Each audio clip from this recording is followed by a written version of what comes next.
اعوذ باللہ من الشیطان الرجیم بسم اللہ الرحمن الرحیم وَإِذْ قَتَلْتُمْ نَفْسًا فَادَّارَأْتُمْ فِيهَا وَاللَّهُ مُخْرِجٌ مَا كُنْتُمْ تَكْتُمُونَ فَقُلْنَا اضْرِبُوهُ بِبَعْضِهَا كَذَلِكَ يُحْيِي اللَّهُ الْمَوْتَى وَيُرِيكُمْ آيَاتِهِ لَعَلَّكُمْ تَعْقِلُونَ۔ سورہ بقرہ آیت نمبر 72 و 73۔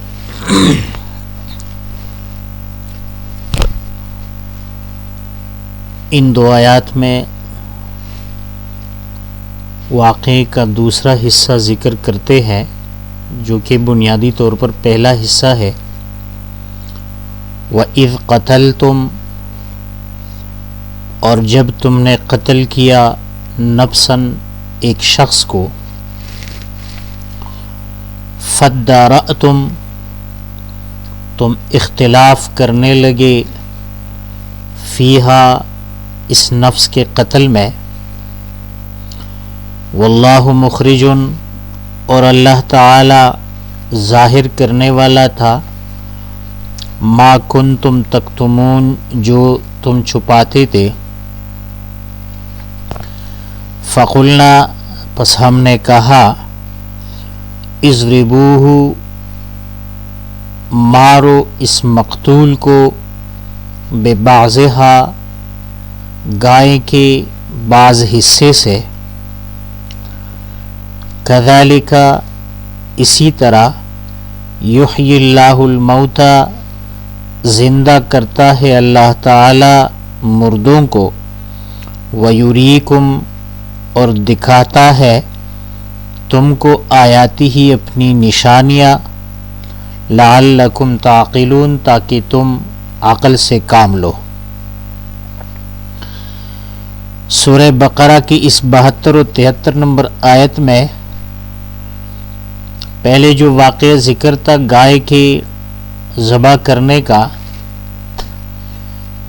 وہ دوسرا حصہ تھا، اور اب یہ ابتدائی حصہ ذکر کرتے ہیں۔ اور پہلے بیان کیا جا چکا ہے کہ واقعہ کو دو حصوں میں تقسیم کرنے کا فائدہ اور اس کی حکمت یہ ہے کہ بنی اسرائیل کو دو بار ملامت کیا جائے کہ تم لوگوں میں یہی خرابیاں ابتدائی سے پائی جاتی ہے۔ جیسا کہ پہلے ذکر کیا جا چکا ہے کہ ایک مالدار آدمی کو کسی نے قتل کیا، یا تو مال کے لالچ میں یا اس کی بیوی کے ساتھ نکاح کے لالچ میں، اور پھر آ کر موسیٰ علیہ السلام کے سامنے فریاد کرنے لگے کہ ہمارے مقتول کے قاتل ابھی تک معلوم نہ ہو سکے۔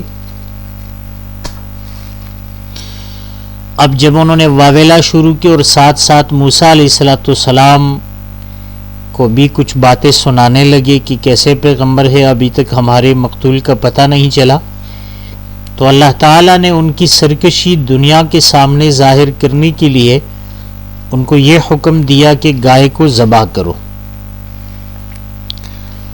پھر انہوں نے مختلف سوالات کیے، پھر گائے کو آخر کار انہوں نے ذبح کیا، اور گائے کا کچھ حصہ میت پر مارا تو میت زندہ ہوا، اور اپنے قاتلوں کے نام بھی بتلا دیے، اور وہی لوگ بتائے جو سرگرم تھے کہ ہمارے مقتول کے قاتل ابھی تک پوشیدہ ہے۔ تو یہاں اللہ تعالیٰ فرماتے ہیں وَإِذْ قَتَلْتُمْ جب تم نے قتل کیا، نفساً ایک نفس کو، ایک شخص کو۔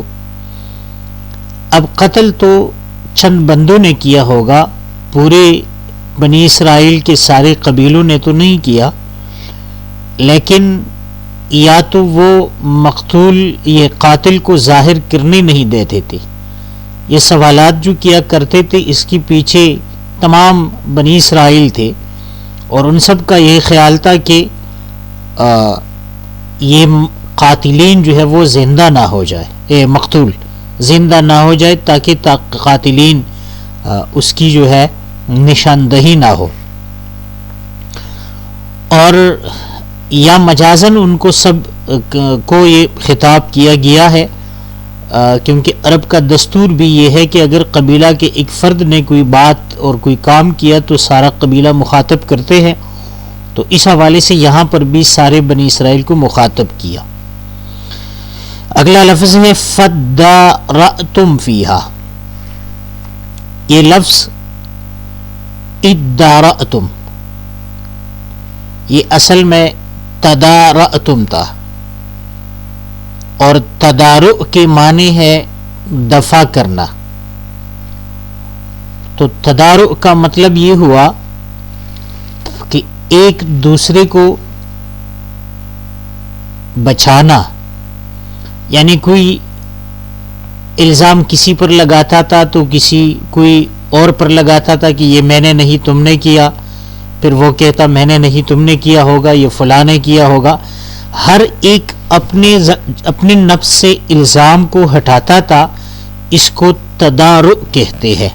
تو اسی وجہ سے یہاں پر تدارأتم، اور چونکہ اس صورت میں اگر ہم دیکھیں تو اختلاف یہی ہوا کہ کس نے قتل کیا، تو کوئی مورد الزام کوئی اور ٹھہرا رہا ہے تو کوئی اور ٹھہرا رہا ہے، اور اس میں اختلاف ہوا۔ تو یہی وجہ ہے کہ فَدَّارَأْتُمْ کا معنی اکثر مفسرین نے اختلاف کے ساتھ کیا ہے۔ فَدَّارَأْتُمْ فِيهَا، سو تم نے اختلاف کیا فیہا اس نفس سے متعلق۔ اور فَدَّارَأْتُمْ اگر اصلی معنی میں لیا جائے تو فَدَّارَأْتُمْ، تم ایک دوسرے کو مورد الزام ٹھہراتے تھے، ایک دوسرے کو ملوث ٹھہراتے تھے فیہا اس نفس کے بارے میں، یعنی کوئی کسی پر الزام لگاتا تو کوئی کسی پر الزام لگاتا۔ واللہ مخرج، اور اللہ تعالی ظاہر کرنے والا ہے ما کنتم تکتمون، جو تم چھپاتے تھے، تو اللہ تعالی ظاہر کرنے والا تھا۔ میت زندہ ہو کر اس نے اپنے قاتل کو بتایا، نام انہوں نے مقتول نے اپنے قاتل کا نام بتایا اور پھر دوبارہ مر گیا۔ اب یہاں دو سوالات پیدا ہوتے ہیں۔ ایک سوال تو یہ پیدا ہوتا ہے کہ میت زندہ ہوا اور اس نے کسی کا نام لیا، تو کیا اس طریقہ سے قاتل پر الزام ثابت ہوگا؟ کیونکہ دنیاوی اصول تو یہ ہے کہ قاتل پر کوئی گواہ چاہیے، اور یہ تو ایک گواہ تھا، اور وہ بھی خلاف عقل اور خلاف معمول، مردہ زندہ ہو کر اس نے اس کا نام بتایا۔ تو دراصل اس پر دنیاوی عدالت میں تو الزام ثابت نہیں ہوتا، لیکن یہاں موسیٰ علیہ السلام کو پہلے سے بذریعہ وحی ان قاتلین کے نام معلوم تھے، اور ساتھ ساتھ بنی اسرائیل کے شکوک اور شبہ کو ختم کرنے کے لیے وہی نام بتلا دیے، اور ظاہری باتیں پھر انہوں نے اقرار بھی کیا ہوگا، تو اسی وجہ سے ان پر الزام یہ ثابت ہوا۔ اور دوسری بات یہاں پر یہ ہے کہ گائے ذبح کرنے کی حکمت کیا تھی؟ ویسے بھی اللہ تعالیٰ تو مردے کو زندہ کر سکتا تھا، تو اتنی طویل پروسیس کی کیا ضرورت تھی؟ تو بنیادی بات یہ ہے کہ یہاں پر اللہ تعالیٰ تو زندہ کر سکتا تھا، لیکن بنی اسرائیل کا بھی امتحان لینا تھا، ان کی جو سرکشی ہے وہ بھی ظاہر کرنی تھی کہ یہ لوگ اللہ تعالیٰ کے احکامات میں چون چرا کرتے ہیں، ٹال مٹول سے کام لیتے ہیں، اور وہ تب ممکن تھا کہ اسی طریقہ سے ان کا امتحان لیا جائے۔ اور دوسری بات یہ ہے کہ ان کے دلوں میں چونکہ بچڑے کی عبادت کی محبت جو ہے یہ پیدا ہو گئی تھی، تو اس کی اہانت بھی مقصود تھی کہ ان لوگوں کو یہ پتہ چلے کہ جس کی ہم عبادت کرتے ہیں وہ خود نہ بچا سکتا، اپنے آپ کو نہیں بچا سکتا، تو وہ ہماری کیا مدد کر سکے گا۔ اور تیسری حکمت اس میں یہ بیان کی گئی ہے کہ بنی اسرائیل کا جو لڑکا تھا، جو غلام تھا اور والدین کا بہت فرمان بردار تھا، تو والدین کی فرمان برداری کی جو فوائد ہے وہ دنیا کو ظاہر کرنی تھی، بنی اسرائیل کو خصوصی طور پر، کہ والدہ کی اطاعت کی وجہ سے اس کی جو گائے ہے وہ بہت زیادہ قیمت میں جو ہے وہ بنی اسرائیل نے خرید لی۔ فقلنا ہم نے کہا اضربوہ مارو اس نفس کو اس شخص کو ببعضھا گائے کے بعض حصہ سے. تو اضربوہ میں ہو ضمیر جو ہے وہی مقتول کی طرف راجع ہے اور ببعضھا یہ ضمیر جو ہے یہ گائے کی طرف راجع ہے. یہاں پر ایک بعض مفسرین کا خیال یہ ہے کہ یہ دراصل دو واقعات ہے. گائے ذبح کرنے کا واقعہ الگ ہے اور اذ قتلتم نفسا اس یہ واقعہ الگ ہے. دونوں ایک واقعات نہیں ہے. اور ان کی توجیہ یہ ہے یہاں پر کہ اگر ان دونوں کو واقعات الگ الگ لیے جائے تو پھر فقل نضربوہ ببعضھا اس کا کیا کریں گے؟ تو وہ کہتے ہیں فقل نضربوہ مارو اس مقتول کو ببعضھا اس نفس کے بعض حصے سے. اور ہا ضمیر جو ہے یہ نفس کی طرف راجع ہے اور نفس میں تانیث بھی پائی جاتی ہے، معنوی تانیث ہے، لہٰذا اس وجہ سے ببعضھا کی ضمیر یہ نفس کی طرف راجع ہے. بہرحال وہ مرجوح قول ہے، بہتر قول یہی ہے کہ دونوں کا واقعہ ایک ہے. کذالک جس طرح یہ خلاف عقل بات ہے کہ گائے کو ذبح کر کے میت کو اس سے مار دیا جائے اور وہ زندہ ہو جائے، یہ خلاف عقل ہے.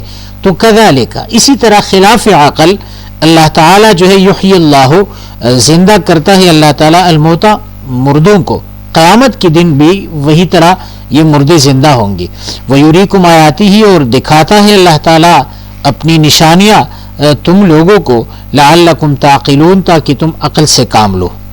وَإِذْ قَتَلْتُمْ نَفْسًا اور جب تم نے قتل کیا ایک شخص کو، فَادَّارَأْتُمْ تم اختلاف کرنے لگے فیہا اس نفس میں، اور یا فَادَّارَأْتُمْ تم ایک دوسرے کو ملوث کرنے لگے فیہا اس نفس کے بارے میں. واللہ مخرج اور اللہ تعالی ظاہر کرنے والا تھا ما کنتم تکتمون جو تم چھپاتے تھے. فقلنا اضربوہ ہم نے کہا کہ اضربوہ اس میت کو مارو ببعضھا گائے کے بعض حصہ سے. کذالک یحیی اللہ اسی طرح اللہ تعالیٰ زندہ کرتا ہے مردوں کو. ویریکم آیاتہ اور دکھاتا ہے تمہیں اپنی نشانیاں، لعلکم تعقلون تاکہ تم عقل سے کام لو. جی تو یہی کچھ مختصر ابحاث تھی ان آیات کے متعلق. اگر اس سے کے بارے میں کسی کا کوئی سوال ہے تو کر سکتے ہیں.